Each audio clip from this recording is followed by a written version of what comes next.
Bagian 2. Nyala api cinta. Karena menyadari perlunya pendidikan bagi sang anak, Said mempekerjakan seorang terpelajar yang sangat terkenal sebagai guru. Gerai ini menjadi kepercayaan banyak orang untuk mengajar keturunan seluruh bangsawan Arab agar mereka mendapatkan kebijaksanaan serta keahlian yang dibutuhkan untuk hidup di daerah gurun. Meskipun anak-anak ini takut pada guru mereka, namun mereka menyadari bahwa inilah saatnya mereka meletakkan seluruh mainan dan mulai membaca buku-buku pelajaran mereka dengan sungguh-sungguh. Kois adalah anak yang rajin dan antusias menerima pelajaran. Ia tak membutuhkan waktu lama untuk dapat mengalahkan teman-temannya dalam setiap mata pelajaran, dan membuktikan bahwa ia adalah siswa terbaik yang pernah diajar oleh gurunya. Ia paling unggul dalam pelajaran membaca dan menulis. Begitu ia berbicara, entah dalam bentuk debat atau percakapan sederhana, bibirnya selalu melontarkan kalimat-kalimat bijak dan sangatlah menyenangkan mendengarnya berbicara. Namun tiba-tiba terjadilah sesuatu di luar dugaan. Teman-teman sekelas Kois merupakan keturunan bangsawan dari suku-suku yang berbeda, termasuk juga teman-teman perempuannya. Suatu hari, seorang gadis bergabung dalam kelasnya. Gadis itu memiliki kecantikan yang luar biasa, yang membuat Kois dan bocah-bocah lelaki lainnya langsung terpukau. Gadis itu bernama Laila. Diambil dari kata Arab Lail, yang berarti malam. Sesuai dengan namanya, rambutnya hitam legam, dan di balik rambutnya, wajahnya memancarkan kecantikan yang luar biasa. Matanya berwarna gelap, dalam, dan bersinar, bak mata rusa.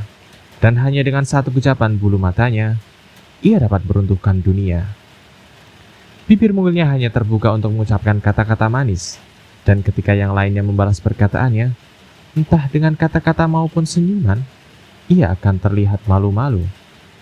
Kedua pipinya akan merona merah, seolah-olah mawar merah bermekaran pada pipinya yang berwarna putih susu.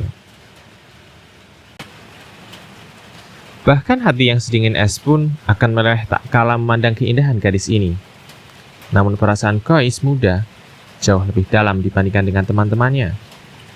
Ia telah tenggelam dalam lautan cinta, bahkan sebelum ia mengerti arti cinta yang sesungguhnya.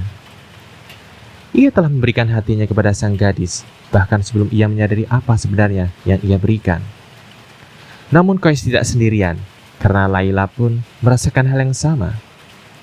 Api telah menyala dalam kedua hati mereka, dan api itu saling menerangi satu sama lain.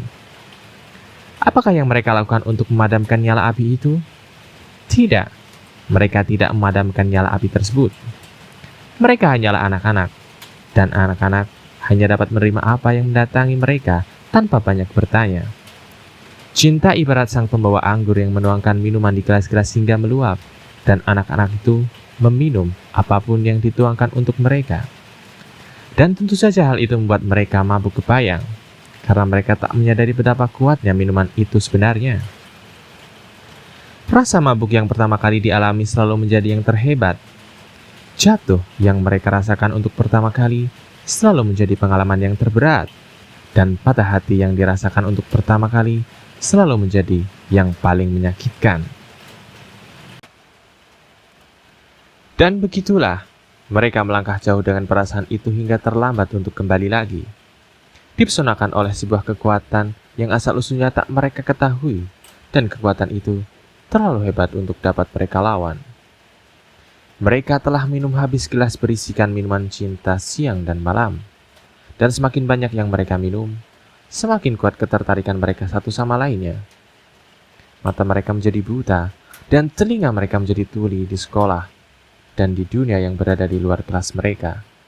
Kois dan Laila telah kehilangan diri mereka, dan akhirnya saling menemukan. Orang bilang cinta pertama adalah yang terhebat, dan bahwa kenangan pertama itu takkan pernah hilang. Bagi Kois dan Laila, hal ini benar adanya. Begitu besarnya kebahagiaan yang mereka rasakan, hingga mereka tak berani mempertanyakannya, karena mereka takut perasaan itu akan hilang secepat datangnya.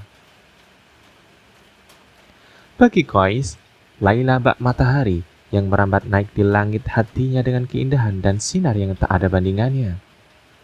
Hari demi hari, cahaya yang dipancarkan Laila semakin terang.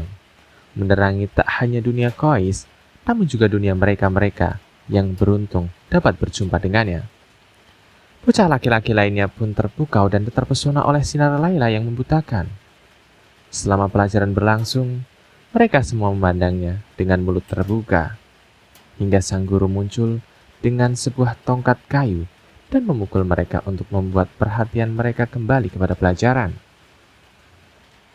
Saat pelajaran usai, mereka berkeliaran di lorong-lorong dan jalanan kecil di antara gerai-gerai pasar, berharap dapat melihat sang gadis berlesung pipi itu. Dan jika mereka berhasil melihatnya, mereka merasa bak buah delima yang penuh dengan sari buah dan seolah akan meledak dengan sejuta hasrat. Begitulah daya tarik yang dipancarkan oleh gadis itu. Kois tahu betul bahwa bocah-bocah lelaki lainnya pun tertarik pada Laila. Namun ia juga tahu bahwa mereka tak mendambakan Laila sebesar dirinya. Jadi ia tak memedulikan aksi-aksi jenaka teman-temannya. Namun pada saat yang bersamaan, ia juga merasa gelisah akan takdirnya. Ia menyadari bahwa dengan kecantikan Laila yang luar biasa, akan selalu datang godaan. Ia tahu bahwa akan ada seseorang atau sesuatu yang muncul di antara mereka berdua. Tiba-tiba saja situasi berubah dan apa yang semula dianggapnya sempurna, kini mulai tampak memiliki kecacatan. Secara perlahan, nyaris tak terasa, sebuah awan hitam kecil mulai muncul di hadapannya. Tapi bukankah memang permasalahan selalu seperti itu? Tak ada yang abadi. Segala sesuatu di dunia ini bersifat sementara dan telah ditakdirkan untuk mati suatu hari nanti.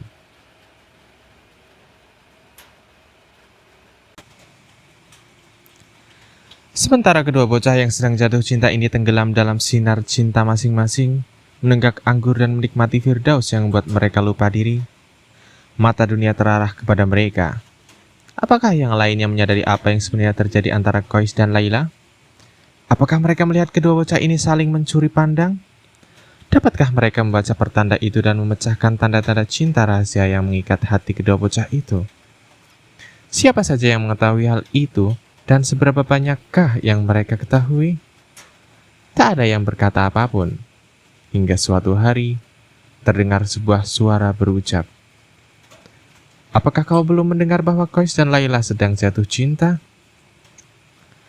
Kata orang, desas-desus dapat mengakibatkan kejaduan sebuah kerajaan. Tak lama kemudian, desas-desus itu semakin tersebar di seluruh pelosok kota, dari tenda ke tenda, dan kedai ke kedai. Perlahan, kedua bocah yang sedang dilanda cinta itu menyadari betapa butanya mereka selama ini. Semua orang telah melihat mereka berduaan, mendengar mereka berdua saling berbicara, melihat mereka tertawa dan bersembunyi dalam kepompong cinta. Mereka berdua tak menyadari hal tersebut. Selubung itu telah terbuka, dinding itu telah runtuh, dan kini telah tiba saatnya untuk beraksi. Demi menyelamatkan diri dan juga cinta mereka, kedua bocah itu berusaha untuk meredakan tatapan mata mereka yang tajam ke arah satu sama lain dan menutupi bibir-bibir mereka yang haus akan ungkapan cinta. Namun hasrat dan kewaspadaan kadangkala saling bercampur aduk dan mereka tak sanggup menutupinya di hadapan publik. Kewaspadaan bukanlah sebuah rantai bagi hati yang telah terikat oleh kecantikan kekasihnya. Apa yang harus dilakukan oleh Kois? Jiwanya adalah cermin bagi sinar yang dipancarkan oleh Laila. Bagaimana caranya ia dapat menyimpan sinar itu untuk dirinya sendiri? Laila menyinarinya bagai matahari yang bersinar terik di siang hari. Bagaimana mungkin sinar yang seterang itu dapat disembunyikannya? Bagaimana mungkin ia bisa memalingkan diri dari sesuatu yang paling berarti dalam hidupnya, bahkan dalam waktu sedetik saja? Hati Kois bertentangan dengan logika, dan seberapapun beratnya ia berusaha menyembunyikan cintanya untuk Laila, ia tetap mengalami kegagalan. Bersama Laila, ia merasa serbuan panah cacian yang diluncurkan oleh 1000 busur. Namun tanpa Laila, kesedihan menusuk-nusuk jantungnya bagai pisau tajam. Kois tak menemukan jalan keluar dari kesulitan ini, dan ia semakin larut dalam kebingungan. Selain telah kehilangan hatinya, kini ia juga kehilangan akal sehatnya. Yang dapat dilakukannya hanyalah berjalan berputar-putar dalam keadaan tak sadar, mengungkapkan kekagumannya atas kecantikan serta kebaikan Laila kepada siapa saja yang ia temui. Semakin banyak orang yang berjumpa dan mendengar ucapannya, semakin menggila dan aneh pula kelakuannya. Dan kemanapun ia melangkah, banyak orang yang menatapnya dan menunjukkan jari ke arahnya, tertawa-tawa, mencemoohnya dan berkata, "Ini dia si orang gila, si Majnun."